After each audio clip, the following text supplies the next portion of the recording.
Hi friends, welcome to our channel ఆత్మిక Bhargavi infinity blogs.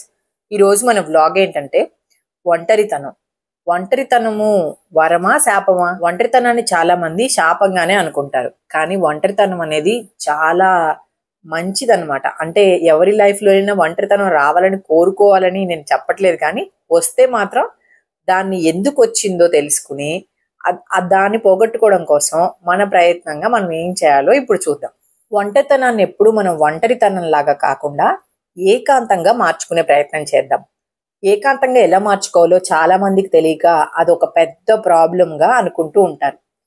ఒంటరితనము అని అనుకోవడానికి ప్రధానమైన కారణం ఏంటంటే, మన సమాజంలో ఆడ మగ అనే లింగ భేదాలని మన సమాజంలో చాలా రోజుల నుంచి సమాజం మీద రుద్దేశారు.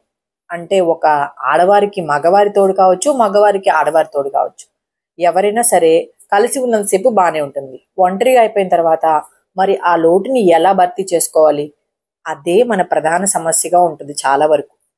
ఆడవారు అయితే ఏదైనా పని మీద బయటికి వెళ్ళేప్పుడు మగవారు లేకపోతే అక్కడే కుంగిపోతూ ఉంటారు. ప్రధానమైన సమస్య అదే అన్నమాట.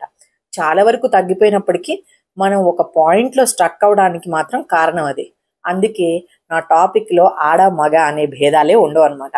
ఎందుకంటే అలా ఉన్నప్పుడే మనం చాలా నాలెడ్జ్ని గెయిన్ చేయగలుగుతాం.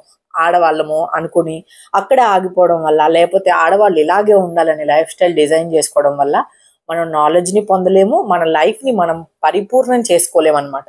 అందుకని ఆడవారు మగవారు అనే భేదాలు లేకుండా ప్రతి ఒక్కరూ వారి సమయాన్ని, వారి వారి బాధ్యతల్ని ఫుల్ఫిల్ చేసుకోవాలి. అది ఎలాగంటే, మనం ఏ సమస్యకైనా పక్కన వారు మాట్లాడిన దానికే రియాక్ట్ అవుతూ ఉంటాం. సో మన టాపిక్లో పక్క వాళ్ళని వదిలేద్దాం. పక్క వాళ్ళని ఎలా వదిలేస్తాం అంటే, నెవర్ రియాక్ట్. ఎవరన్న మాటలకి, అంటే మనకి హాని కలిగించే మాటలు, లేకపోతే మనకి అవసరం లేని వ్యక్తులు ఎవరైనా సంభాషించినప్పుడు వాటిని అసలు మన బ్రెయిన్లోకి రానివ్వద్దు. నెవర్ రియాక్ట్ అనేలాగానే మనం బిహేవ్ చేయాలి. మనం సెన్సిటివ్ అయినా, లేకపోతే రకరకాల మనస్తత్వాలు ఉంటారు, కొంచెం చిన్న వాటికే బాధపడిపోతుంటారు. అలాంటి వాళ్ళు కొంచెం గట్టిగా తయారవ్వండి. అది కూడా ఎలాగో నేను ఇంకొక వ్లాగ్లో చెప్తాను. ప్రజెంట్ ఈ వ్లాగ్లో నెవర్ రియాక్ట్ అనమాట. అంటే ఎవరేమన్నా పట్టించుకోవద్దు. మీకంటూ మీ లక్ష్యాన్ని పెట్టుకుని మీరు అదే బాటలో మీరు ప్రయాణం చేస్తూ ఉండాలి. అప్పుడే మనం ఒంటరితనాన్ని ఏకాంతంగా మార్చుకోవచ్చు అనమాట. పక్కవారితోటి అస్సలు కంపేర్ చేసుకోవద్దు. మనం ఒంటరిగా ఉన్నప్పుడు ఎక్కువ బాధ పెట్టేది పక్కవారు అందరూ బాగున్నారు, మనం మాత్రమే ఇలా ఉన్నాం అనే ఆలోచన మనల్ని చాలా బాధ పెడుతూ ఉంటుంది. మరి అలా బాధ పెట్టకూడదు అంటే మనం పక్కవారిని అసలు పట్టించుకోకూడదు అనమాట.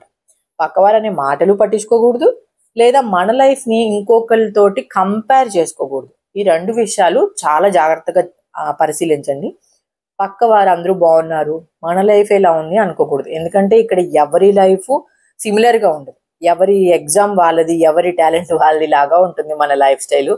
మనమే దాన్ని డిజైన్ చేసుకునేలాగా మనం ఎదగాలన్నమాట. అంత గొప్పగా ఎదగాలి, అంత గొప్పగా ఆలోచించాలి. అప్పుడే మనం ఒంటరితనాన్ని ఏకాంతంగా మార్చుకోగలుగుతాం. మన లైఫ్లో మనమే హీరో. మన లైఫ్లో మనమే హీరో అనేది మనం గుర్తించాలి. అంతేగాని మన జీరో, మన వల్ల కాదు ఇలాంటి నెగిటివ్ అన్నీ కాకుండా మన లైఫ్లో మన హీరో. హీరో ఎలా ఆలోచిస్తాడు? హీరో ఎప్పుడు గొప్పగా ఆలోచిస్తాడు, అప్పుడే కదా హీరో అవుతాడు. మరి ఎలాంటి పరిస్థితి వచ్చినా కూడా దాన్ని తను ఎలా దాని నుంచి ఓవర్కమ్ చేయాలి అనే దాని మీదే తన ఫోకస్ ఎప్పుడు ఉంటుంది. కాబట్టి ఎప్పుడు హీరో లాగా ఉండాలి. మన దానిలో హీరోయిన్ అనే టాపిక్ లేదు, ఓన్లీ హీరో అనమాట. ఎవరి లైఫ్లో ఆడైనా మగైనా హీరోలానే ఆలోచించాలి.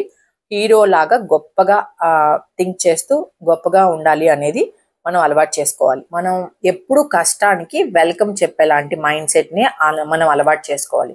కష్టం వచ్చినప్పుడు మనం అయ్యో వచ్చింది అని అనుకొని బాధపడిపోకూడదు. అలా అని నాకే ఎందుకు వచ్చింది అని కుంగిపోకూడదు. ఆ కష్టం ఎందుకు వచ్చింది, తొందరగా వచ్చినందుకు ఇంకా కృతజ్ఞత చెప్పుకోవాలన్నమాట. ఎందుకంటే కష్టం ఎప్పుడు కూడా మనకి నాలెడ్జ్ ఇవ్వడం కోసమే వస్తుంది. కష్టం ఏంటి, నాలెడ్జ్ ఏంటి అనుకుంటే ప్రతి ఒక్కరి లైఫ్లో కష్టం అనేది లేకుండా వాళ్ళ లైఫ్ ముందుకు వెళ్ళదు.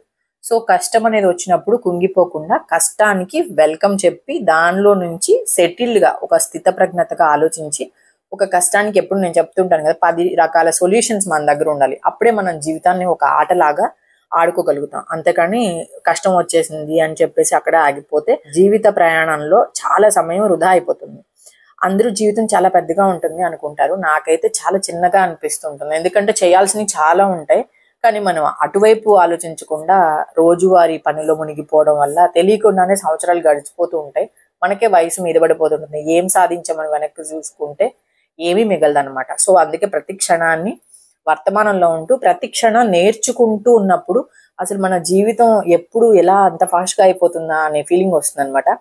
ఏకాంతంగా మీరు ఉన్నప్పుడు కూడా తొందరగా మీకు గడిచిపోయినట్టుగా అనిపిస్తాయి మీ క్షణాలు. సో అందుకని మనం ఏదైనా కష్టం వచ్చినప్పుడు దాన్ని వెల్కమ్ చెప్పడం అలవాటు చేసుకోవాలి. దాంట్లో లోతుగా వెళ్ళి ఆ కష్టం లోతుగా వెళ్ళి ఆ కష్టానికి సొల్యూషన్ మీరు వెతికి దాన్ని ఆ సొల్యూషన్ ఏంటో మీరే ఒక 10 మందికి మీరు చెప్పగలగాలన్నమాట. అప్పుడు మీరు ఆ కష్టంలో నుంచి ఒక శాస్త్రవేత్త లాగా మీరు బయటికి రావాలి. దానికి సొల్యూషన్ మీరు కనుక్కోవాలన్నమాట. మీ మీ సొల్యూషన్ వలన ఇంకొక 10 మందికి అది ఉపయోగపడాలి. అంటే మీకు ఒక కష్టం వస్తే దానిలో లోతుగా వెళ్ళి మీరు ఒక శాస్త్రవేత్త లాగా అయిపోవటం వల్ల మీ వెనక జనరేషన్స్ కూడా ఓహో ఈ కష్టానికి ఇలా చేయొచ్చు అని మీరు చెప్పగలిగినప్పుడు మీ లైఫ్ ఒక రకంగా సాఫల్యం అవుతుందని చెప్పుకోవచ్చు కదా. అలా ఉండాలన్నమాట. మనం ఎక్కువ ఏకాంతంగా ఉండాలనుకున్నప్పుడు మనకి ఫ్రెండ్స్ డిస్టర్బెన్స్ ఎక్కువ ఉండకూడదు. అదేంటండి ఫ్రెండ్స్ లేకుండా లైఫ్ ఎలా అంటే, ఫ్రెండ్స్ ఎక్కువ మంది ఉండడం వల్ల మన గోల్స్ని మనం రీచ్ అవ్వడానికి కొంచెం ఎక్కువ సమయం పట్టొచ్చు. అందుకని ఎవ్రీ టైము మన టైం డిస్టర్బ్ అవ్వకుండా ఫ్రెండ్స్ అందరూ ఉండాలి. కాకపోతే ఎంత తక్కువ మంది ఫ్రెండ్స్ ఉంటే అంత మన గోల్ని తొందరగా మనం అచీవ్ చేయగలుగుతాం. మన గోల్ మనం పెట్టుకున్నప్పుడు మన గోల్ కోసం మనం అదే పనిగా తీవ్రంగా మనం కృషి చేస్తూ ఆ గోల్ని ఫోకస్ చేస్తున్నప్పుడు చూసే వాళ్ళకి అది పిచ్చితనం లాగా వెర్రితనం లాగా కూడా అనిపించవచ్చు. మీ పట్ల అందరూ ఏమనుకుంటున్నారనే భావన పక్కన పెడితే మీరు అవన్నీ మర్చిపోండి. మీరు గోల్ కొట్టడానికి ఏదైనా గోల్, మీరు ఏ గోల్ పెట్టుకున్నా, సివిల్స్ ప్రిపేర్ అవుతున్నారని అలాంటప్పుడు అసలు మీరు ప్రపంచాన్ని మర్చిపోవాలన్నమాట. అదే కాదు, మనం ఇంకొక పెద్ద పెద్ద గోల్స్ ఏ పెట్టుకున్నా ఆ గోల్కి కావాల్సినంత టైంని మనం పక్కన పెట్టేసి మిగతా టైమే మన కోసం మనం స్పెండ్ చేసుకోవాలి. పక్క వారిని, సెల్ ఫోన్స్కి, లేకపోతే మనం వాళ్ళతో వెళ్ళలేదని ఇలాంటివన్నీ అసలు పట్టించుకోవద్దు. చూసే వాళ్ళకి మనం పిచ్చి వాళ్ళకి లానే ఉంటాము. కానీ అంతా మర్చిపోండి. మీరు దానికోసం ఎంత సమయం అయితే పడుతుందో, 2 సంవత్సరాలు కావచ్చు, 3 సంవత్సరాలు కావచ్చు, ఆ సమయాన్ని మీరే కేటాయించుకోండి. అప్పుడు వరకు మీరు అసలు ఎవరిని పట్టించుకోవద్దు. వాళ్ళు మిమ్మల్ని పిచ్చి వాళ్ళన్నా వెర్రి వాళ్ళన్నా అసలు పట్టించుకోవద్దు అనమాట. మీరు పెట్టుకున్న లక్ష్యాల కోసం మీరే పోరాడాలి. ఒంటరిగానే ఫైట్ చేయండి. ఇప్పుడే మీరు మీ గోల్ని రీచ్ అవుతారు. ఆ లక్ష్యాన్ని దెబ్బతీసే మాటలు కానీ ఏమీ వినొద్దు, రియాక్ట్ అవ్వద్దు. దానికోసం మీరు కొంచెం ఎక్కువ స్ట్రెయిన్ అవుతున్నారు అనుకుంటే మెల్లగా యోగా కానీ మెడిటేషన్ కానీ ప్రాక్టీస్ చేయండి. రోజు ఒక గంట సమయాన్ని ఎక్సర్సైజ్ కానీ అలాంటివన్నీ చేసుకోండి. ఎగ్జామ్స్ కోసం ప్రిపేర్ అయ్యే వాళ్ళైతే మీ టైంని మీకోసమే కేటాయించుకోండి. అసలు ఎవరిని పట్టించుకోవద్దు. దాన్ని ఏకాంతంగా మార్చుకుని మీకు కొంచెం సేపు కాఫీ, టీ అలా బ్రేక్స్ మీరే ఇచ్చుకుంటూ హ్యాపీగా ఉండొచ్చు. అదే మీరు ఉద్యోగస్తులు అయితే కూడా మీ టైం మీరే డిజైన్ చేసుకోండి. అసలు పక్క వారికి అవకాశం ఇవ్వద్దు. ఇలా మీరు ఒంటరితనాన్ని మీకోసం మీరు మిమ్మల్ని ప్రేమించుకుంటూ మీకోసం మీరు ఫైట్ చేస్తున్నప్పుడు, మీ పనులే మీకు ఏకాగ్రత అయిపోయినప్పుడు దాన్ని మీరు చాలా బాగా ఆనందిస్తారు. మీకు అది ఒక ఆనందం, అసలు ఎలా చెప్పాలో కూడా తెలియనంత ఆనంద అనుభూతిని మీరు ఖచ్చితంగా చవి చూస్తారు.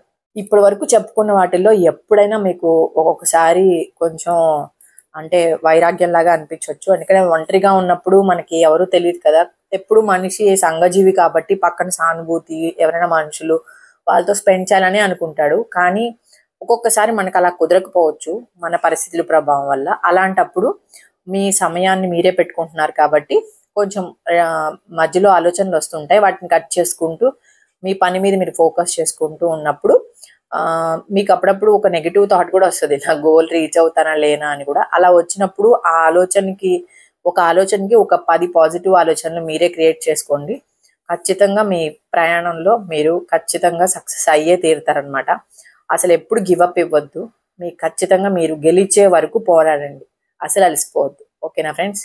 ఓకే ఫ్రెండ్స్, ఇవాల్టి వ్లాగ్ ఇది. మరొక మంచి వ్లాగ్తో మళ్ళీ కలుసుకుందాం.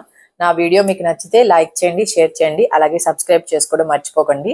మరొక వ్లాగ్తో మళ్ళీ కలుసుకుందాం.